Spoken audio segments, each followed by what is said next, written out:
When I was 16, I fell in love. I fell in love with an age, an author, and his story. The summer before junior year for American Lit, I read The Great Gatsby for the first time, and I believe Gatsby changed my life. I fell in love with Nick Carraway's voice as a narrator and could just really relate to his ability to narrate the observations of his eccentric environment and the cast of characters around him without actually being quite as crazy himself. Gatsby is one of those books that was hard for me to leave behind at home when I went off to college, but one that I carried within me, that I do carry within me wherever I go. So of course, a couple months ago when I found out that two of my favorite worlds were coming together, Gatsby and Leo DiCaprio, I was one happy girl. However, since the trailer has been released, there has been a lot of criticism. Don't get me wrong, I want this movie to be as perfect as all of the critics out there, but I think people are jumping the gun a little bit too early, and I, for one, still have plenty of hope for the movie. So, hopefully, through this video, I can explain why. A lot of people are convicting the director of slaughtering Fitzgerald's masterpiece, having just seen the trailer and based on his previous work. The director has worked on Romeo and Juliet in the 90s, which I admit I was not a huge fan of.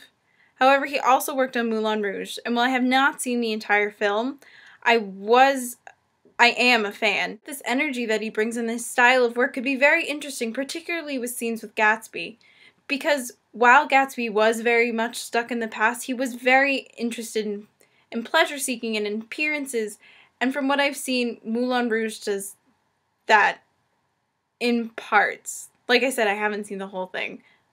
But I think it could be interesting, and I think people should give him a chance. Maybe it's just because I'm a baseball fan, but you need 3 chances before you strike out.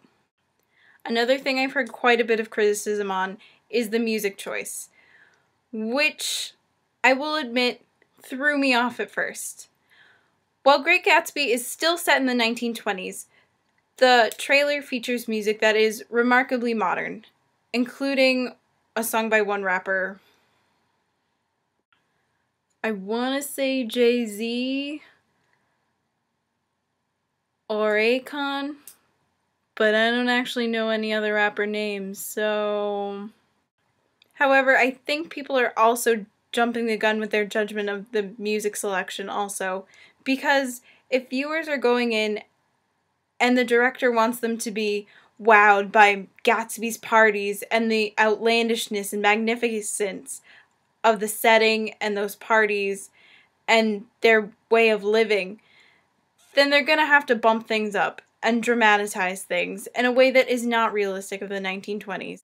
Of course, there's also something to be said for historical accuracy, and I'll admit that I've seen this trailer about 10 times, and the music started to grow on me after at least a couple viewings of it. So I don't know how I'll feel after seeing the entire film. The one thing that is bothering me tremendously is this 3D aspect.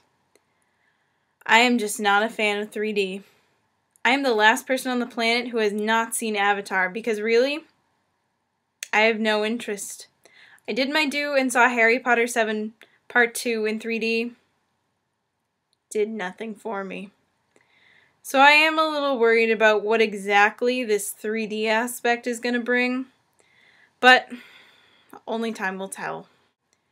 So maybe I'm an optimist, or maybe I'm blinded by my love for Leo and Fitzgerald alike, but I have hope for this movie, and I just really don't want them to mess it up.